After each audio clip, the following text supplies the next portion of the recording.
เด้อเวียงให้พร้อมกันได้เบิ่งก่อนพี่น้อง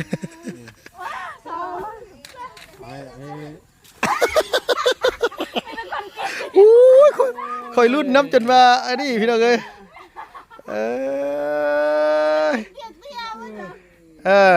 เบิ่งก่อนข่อยให้เพิ่นได้จัก3สอบก่อนคันเพิ่นบ่ได้เดี๋ยวข่อยสิเฮ็ดเองเดี๋ยวสิช่วยดอกโดยคันยังสอบนี่ยังอีกบ่ผ่านนี่ก็สิเฮ็ดเองมาที่นี่นะเดี๋ยวเบิ่งย้ำบอกด้วยตู้เด้อย้ำบอกเบิ่งเทศทาย่างแต่ละคนน่ะนะข่อยเบิ่งนี่นะ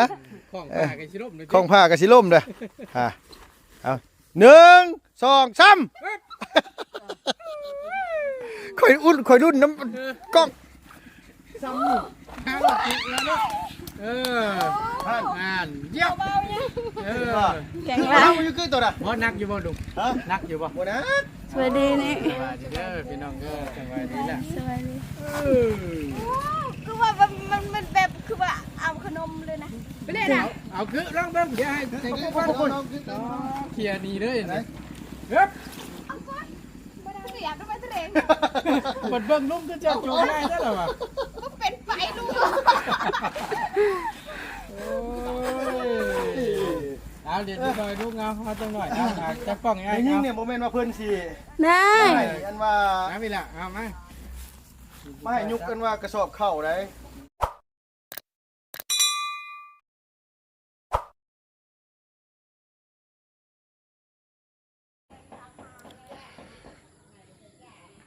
มาแต่ใช้สาวเวียดไปเกี่ยวเขารับจ้างโดยสบายดีโอ้ไปรับจ้างเกี่ยวข้าวอยู่ใส่หน้าไผเฮ้ยหน้ามูโตเพิ่นจ้างมือเท่าไหร่ล่ะมือละ120,000กินข้าวน้ำเพิ่นบ่กินน้ำเพิ่นกับข้าวกับน้ำอยู่น้ำเพิ่นมาเลยเมื่อยอยู่บ่เฮ้ยเมื่อยคือสิให้แต่ไปเกี่ยวข้าวลามมือก็ให้นี่โอ้พี่น้องเอ้ยบ่ได้ให้บ่ส่งแนวนี้ซื้อส่งแบบนี้เนาะกระแดดแห้งเด้มื้อนี้เด้แดดแห้งหน้าฮุบหน้าเหี่ยวพี่น้องโอ้ตะลุตนซาดได้120,000โดยทางฝนตกนำแดดพร้อมฝนตกพร้อม2อย่างผสมผสานกันมาที่นี่เปียกมาเลยไปกันจะคนละหลายคนที่20คนนี่แหละประมาณ20คนโดยแล้วว่ามื้อนี้หน้าทุ่งน่ะกะยังหน่อยเดียวยังน้อยนึงเกือบแล้วเลยเพราะว่ามันมีหญ้าหลายหน้าว่านบ่หน้าดำนี่แหละติดำเอาแต่หญ้าหลายหญ้ามันขึ้นหลายโพดมีแต่ผู้สาวสำน้อยได้เนาะไปเนาะโดยมีแต่รุ่นเดียวกันไปมีแต่พักพวกกันทั้งนั้นเลยเกี่ยวเข้าไปนำเว้าเรื่องผู้บ่าวไปนำบัดนี้โหแซวเลยเนาะเอาเว้าถึกคิงหันหน้าหัวเลยบัดนี้พี่น้องเอ้ยมันต้องมีบ้างแหละลุงไปมันพ่อหมู่ปานนั้นซาตะกี้ดอกว่าลุงกับซับชุเจ้าเนี่ยไปรับเกี่ยวข้าวรับจ้างพี่น้องเอ้ยเกี่ยวข้าวไปนำเว้าเรื่องผู้สาวไปนำบัดนี้โอ้ยม่วนข้าวเดียวค่ำฝนตกแน่มื้อนี้เนาะล่ะเนาะได้ยังกินน่ะเพิ่นฮะกินไก่โดยไก่เพิ่นไก่บ้านนี่บ่โดยไก่บ้านบ่แม่นไก่อยู่ในตลาดเป็นบ่แม่นบ่อยู่ในไก่บ้านเลยกินข้าวแบบละจางหั่นกินไก่ในตลาดหั่นมันวินหัวแน่แล้วเอาว่าไงไก่บ้านเฮาคันไก่ในตลาดมันกินแล้วมันวินหัวนั่นล่ะเนาะว่าไงไก่พันธุ์นั่นแหละพี่น้องเอ้ยเนาะเลยกิน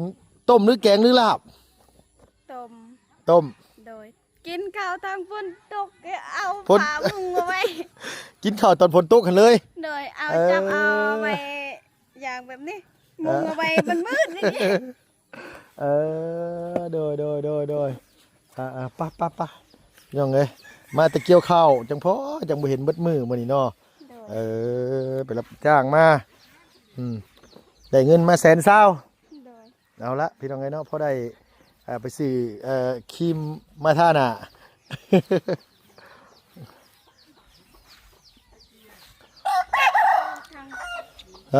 ทางเพิ่นปั่น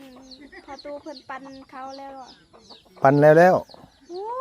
แล้วไว้จริงเลยว่าซั่นว่าเอ้ามื้อเช้าตัวไปเพิ่นบ่ทันได้ปั่นมาซะได้11สอบโอ้ไอ้แดดิกินมาได้หาชอบมา11สอบหมายถึงว่าได้หลายแล้วบ่นางโดย ก็บ่เคยได้เขาบางทีก็2-3สอบบ่คิดว่าบ่ได้หยังเด้ อ๋ออันนี้นี่คือเบิดนี่เดี๋ยวก็ได้2-3สอบหนึง โดย ปีนี้ได้11สอบ ก็ถือว่าหลายกว่าทุกปี โดย แม่นบ่นางอืม เพราะว่าบ่เคยได้เข้าหลายคือหมู่แบบได้100ปลาย200อะนะ คนอื่นเขาได้100ปลายสอบ100 200สอบก็มีบางคนนั่นน่ะเนาะ โดยก็ ค่ะนาช่องให้นี่ก็ได้11สอบก็ดีแล้ว เดี๋ยวในบ้านนี่ไผได้เข้าหลายกว่าหมู่เคยแบบในบ้านเฮือนได้อะไรเข้าหลายกว่าหมู่ หลายอยู่เพื่อนหลายลังเพื่อนอยู่ โดดมี เพื่อนหลังใหญ่ๆนี่ก็มี อ๋อส่วนหลายเฮือนหลังใหญ่ๆอย่างซี่นี่ส่วนหลายเพิ่นได้เข้าหลายเนาะ ได้เข้าหลาย ปีหนึง200-300สอบพุ โดย 100ไปสอบสิเนาะแม่ยังหมอยังแม่นั่นน่ะ มาแกงผักอันนี้ต้อง ยังบ่ทันได้กินอยู่ โดย อันแกงผักอันเต็มเว้นนี่ได้ โดย เกลือเฮียใส่ซะเนาะมันสิบ่เข้มจ้อยๆบ่ล่ะอันนี้เขาเอิ้นมาอ้อมพี่น้องเอ้ยอ้อมผักใส่วิญญาณกุ้งอิหยังมานี่ทั้งพ่อน้องพันธุ์สิเอาเข้าขึ้นเล่าบ่โดยสวัสดีโดยอันนี้โดย เอาเคยหลาย ไปเอาเข้าขึ้นเล่าซอยเพิ่นไปซั่นบ่ลูกสาวกลับมาแล้วก็เห็นพ่อสิเอาเข้าขึ้นเล่าซอยว่างเกี่ยวกับว่างกรุ๊ปแล้วก็แล่นมาโจมเข้าซอยพ่อโอ้ยบ่ได้เด้ผู้ตู้แอวอันนี้มาหั่นบ่ได้เด้ผู้ตู้เอ้ยเด้อมันต้อง2ชั้นนี่นะ นี่ เด้อ คือนี่ปึ๊บยุ่น นับเด้อนับก่อนเด้อ เวียงให้พร้อมกันได้เบิ่งก่อนพี่น้อง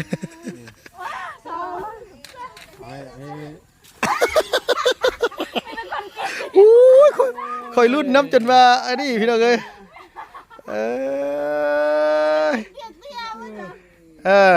เบิ่งก่อนข่อยให้เพิ่นได้จัก3สอบก่อนคันเพิ่นบ่ได้เดี๋ยวข่อยสิเฮ็ดเอง เดี๋ยวสิช่วยดอก โดยคันยังสอบนี่ยังอีกบ่ผ่านนี่ก็สิเฮ็ดเองมาที่นี่น่ะ เดี๋ยวเบิ่งอย่าบอกเลยตู้เด้ออย่าบอก เบิ่งเทศทาย่างแต่ละคนน่ะนะข่อยเบิ่งนี่นะ ของป่ากันสิลบ ของผ้าก็สิล่มเด้อเอา1 2 3ข่อยรุ่นน้ำกล้องข่อยจนเอียง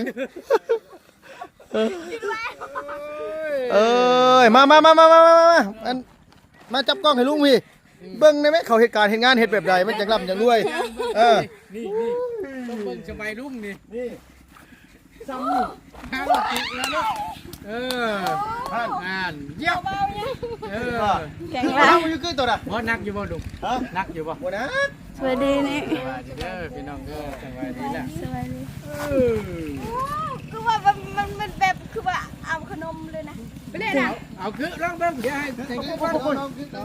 เคลียร์นี่เลยเฮ้ย ไม่ได้เสียบด้วยมันเสร็จ เปิดเบิ่งลุงก็จะจูงง่ายได้หรอวะ ก็เป็นไฟลูก เอาเดี๋ยวดูหน่อยลุงเอาจังหน่อยจะป้องไง ยิ่ง เอา เนี่ยโมเมนต์ว่าเพิ่นสิ นาย อันว่า เอาไปละเอามา ไม่ให้ยุกกันว่ากระสอบเข้าได้มันยิ่งนี่เพิ่นจะพอไว้ให้นักๆก็คือผ้า ชุดอะไรน่ะ ชุดแรกนักๆกันยุกขอยุกหน้ามันนี่นี่บ่ ถ้าแบ เฮ็ด บบินเอานี่ได้คอยหันถ้าแบบยุกนี่บ่ได้ เดี๋ยวไปนะบินเอาแบบนี้บ้านนี่เนาะได้อยู่วันเช้าโลเนาะเช้าป่ายเนาะ ประมาณ20ปลายโลประมาณ25โล ไอ้ เพราะว่ามันเขาดี ห หลาย ลายได้ฮักได้นี่ เนาะเอาสบายดีเด้อสบายดี โดยเอาสบายดีรอบนึงพี่น้องเอ้ยฮักแล้วประตูนี่ว่าฮักโผล่เลยใครอยู่แล้วน้อยตัวน้อยอยู่คันตัวใหญ่ เพื่อนหยุดรถตัวนี้มันบน น้ ดิ อน ง ชมเนาะ น้องพันธุ์มา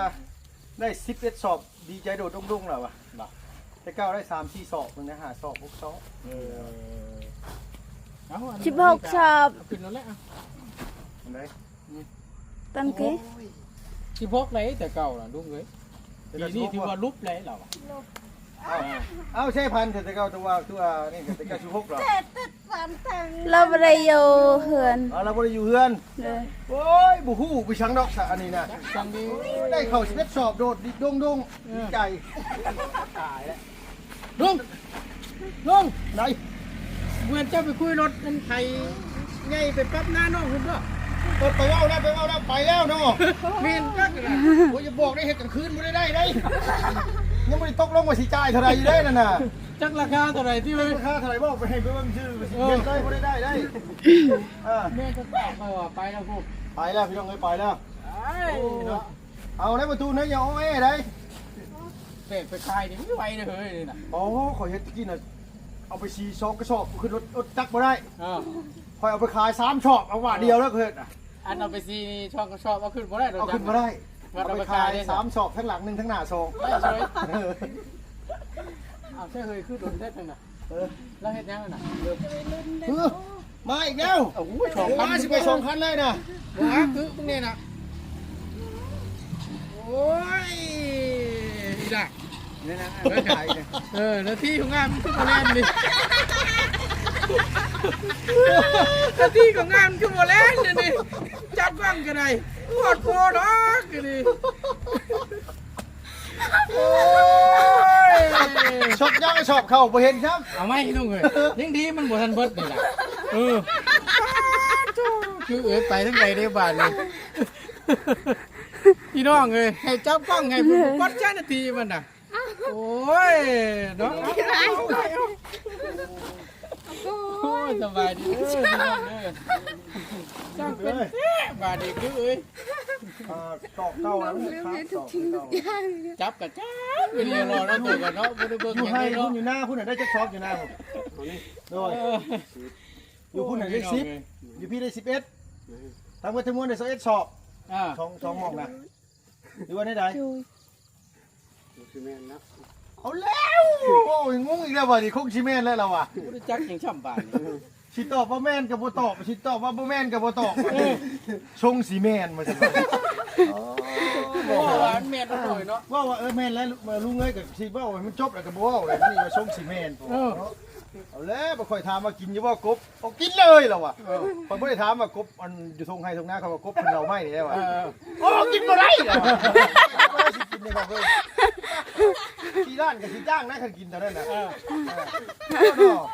บ่ได้บอกว่ากบ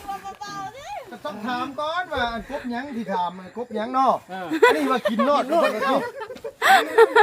บอกว่าบ่ได้เชื่อเป็นต้นนี่บางทีเพิ่นว่าเจ้านี่บ่ว่าแม่กินบ่ดอกว่าเว้าทั้งอื่นผู้บ่ทันเพิ่นได้เนาะบ่นานเนาะ แนวมา นี่ว่ากินอยู่คันกบอันห้องน้ำทงไห้ทงหน้านี่กินกบไข่ไหม้นี่บ่กิน มันกินบ่ได้ กินบ่ได้ก็ต้องเว้าอีหลีแล้วมันกบกับมันหลายกบแม่นบ่ล่ะ แม่น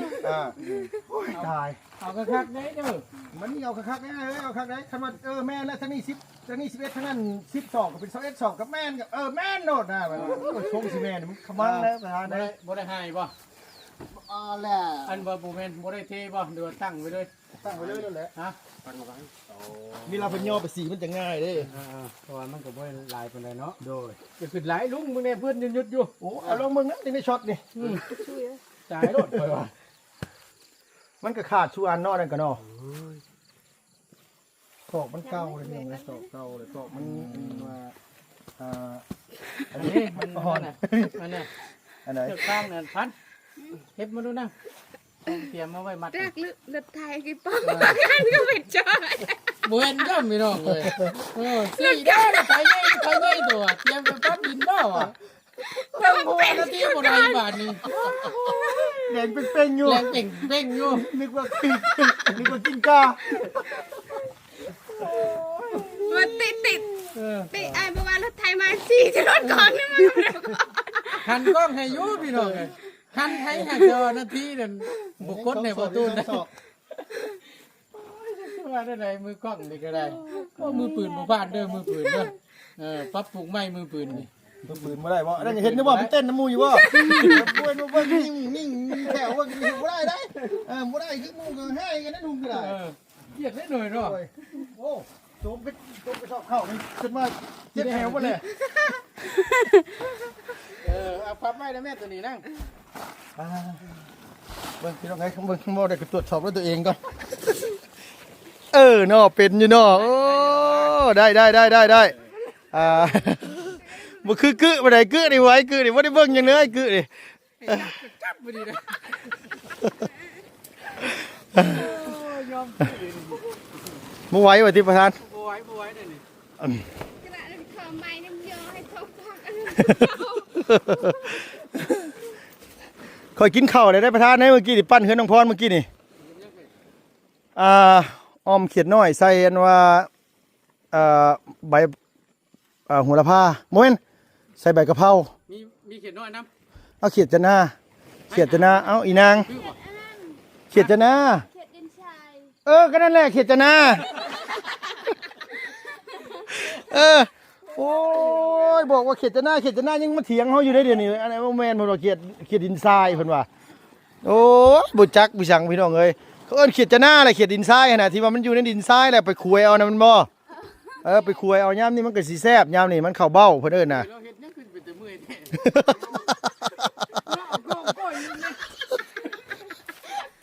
ใช่กุมโมดอ่ะ คือจังว่าเพิ่นไปปั๊มกับไผเลยเด้จักนี่นี่ โอ้ยมันก็ได้เหงื่อไว้เนี่ยโอ้จนเชโอ้สองงามๆพี่น้องเฮ้ย บอกคือถ้าว่าทั้งยกขึ้นนี่เลยขึ้นก็เราหันโอ้หิ้งไปว่ะ ดอยทำไมได้ไหม ขนาดว่าซ้ำนี่ได้นี่ เย็นหมดแล้วบ่เลงนี่นะครับว่า เอาแล้วนี่เด้นี่เก็บมาแล้วหน่อยก็บอกเราเนาะเก็บว่าก็ได้ แก้คัดได้อยังไงเนาะหัวได้แล้วกัน หันมานี่ฝนตกรับได้เขาได้บาทนี่ อ๋อมาหืดมาอีกเดี๋ยวพี่น้องเอ้ย คักแน่ดีบาทนี่ ตายพับเก็บไว้นะพับเก็บไว้ เบิ่งหันเลขท็อปอ่ะตั้งไว้แล้วนี่เวลานั่นแหละหนูบ่ได้ขึ้นบ่ขึ้นอยู่มันสิกัดกระสอบขาดซื่อได้สักขาดแล้วเนาะ ให้มัน แรกสมบูรณ์เลยนะ ให้มันกินนั่นเทไว้จัก2ถ้วยหั่นเทไว้หม่องใดมันเนี่ยไง บ่ได้มันก็เลือกอีกแล้ว เลือกบ่ มองเขาเทให้จ้างมันก็เลือก เอ้ย พ่นมันไปกัดกระสอบเข้าเขาอ่ะจ้า โธ่แม่ในลีอันว่านั่นน่ะตีรถแล้วแตกลุงหนวดบอกป้อมหมักยมโดยลุงคนพี่น้องเอ้ย มันยังเดือดค่าทวกมันสั่นว่ะ โดย เอาพี่น้องเลย คนก็ตกคนก็ออก ใกล้ละอยู่ค่ะเดี๋ยวจะกล้ารถได้ให้ลืมสื่อมาให้ครับมีไก่เนื้ออยู่ในตู้กันกินไป เราไปนั่น อยู่ตะกร้ารถได้ที่เรามากินเรียบร้อยแล้วจักคนลากก็ได้นี่บริษัททุกคน พากันชนใครอ่ะ เอ้าหงตัวแล้วยืมนึกว่า บุ้มีเลย เอ้าฝนมันตกเนาะ เลยฉันโฮมมีเยอะ แต่มันสิอยู่ เรือนประตูนี่ หมายความว่าทั้งนี้นี่บ่ได้เอาขึ้นบิดเนาะให้ล้มเข่าไปเนาะ ทำนั่นนะลูก ประมาณนั้นพอได้ซองกูว่ามาดินน้ำเลย พอได้ยินเสียงรถปีกๆปากๆพอได้ช่องเมืองงามอยู่ไปตู้เฮือนนี่งามบ่มันยังน่ะมันหุงซุกหรือมันยังน่ะ มันคงสุกฟังงาม กินเลย บัดเป็นบัดพอแม่ขายพี่น้องเลย มันหุงซุกพองามงอนตอนแรกข่อยคิดว่าพองามพ่อเพิ่มอย่างนี้นะบ่แม่นอ๋อมะละกอนี่นะนี่ กินข้าวจะโดย มะละกออันยังให้เพิ่นบ่ตุนฮอลแลนด์บ่มันกอฮอลแลนด์เนาะ อันตัวผมมันนี่บ่ ตัวเรืองนี่มอกอฮอลแลนด์ กลุ่มนี้บ่ แม่นล่ะ แม่น ฮอลแลนด์ โอ้หวานเลย แซ่บ เอาแล้ว เอาในกันไว้ปลูกเด้อตัวเด้อเอาในกันไว้ปลูกเด้อพันนี่น่ะ แล้วมะละกอฮอลแลนด์ที่ไหนเพิ่น เพราะว่ามันมืดนิดนึงพี่น้องเลย ด้วย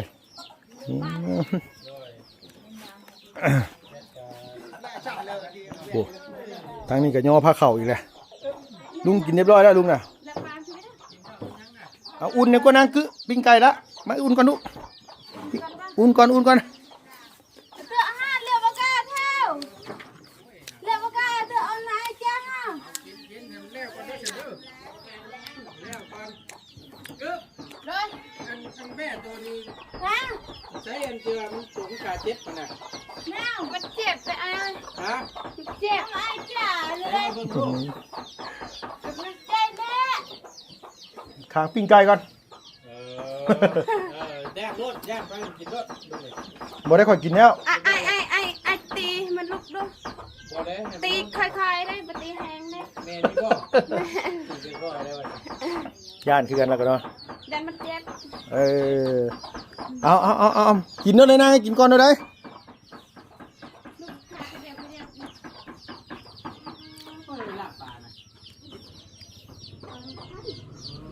กินจะนั่งอยู่จะแม่ดี โอ้พี่น้องเอ้ย ไอ้ตีก้นให้แล้วลูกดู นะ ไอ้ติก่อนนี่แล้วลูกดู นอนเนี่ยเดี๋ยวจะหน่อยจะนี้นะ โอเคฉันพอเลยลุงขอตัวญาติก่อนพี่น้องเอ้ยพอแล้วล่ะฉะนั้นไล่ละกินเองชื่อโตอยู่ดอกบ่ได้กินลุงไม่ได้กินน้ำดอก กิน ได้ พร้อมกันให้ลูกเลย กินพร้อมกันได้กินมื้อแห้งเนี่ยเมื่อกี้นี่ ไอ้น้องกัน บ่เสือกมันนี่คือจะว่าผูกนี่คือบ่แก่หรอกอย่ามันบ่ยำกันบ่ ไอ้ตบเช้ากันให้เช้าตบกัน กิน คนเช้าก็แล้วเคย เช้าแล้วจะเมื่อ โดย ว่าคงสิบ่ เอาโอเคพี่น้องเอ้ยเนาะคุณเพิ่นกำลังแต่งผ้าขาวมาให้กินเพิ่นว่าบ่ค่อยหิวแล้วเพราะว่ากินน้ำไปแล้วเมื่อกี้นี่จังได๋ขอบคุญขอบคุณหลายๆขอให้อยู่ดีมีแห้งอย่าเจ็บอย่าจนแล้วมันรวยนะพี่เนาะพอดีอันว่าน้องพันธุ์มาแต่เกี่ยวข้าวแล้วก็เอาข้าวขึ้นแล้วซอยพ่อแล้วเมื่อกี้นี่สำหรับคลิปนี้ก็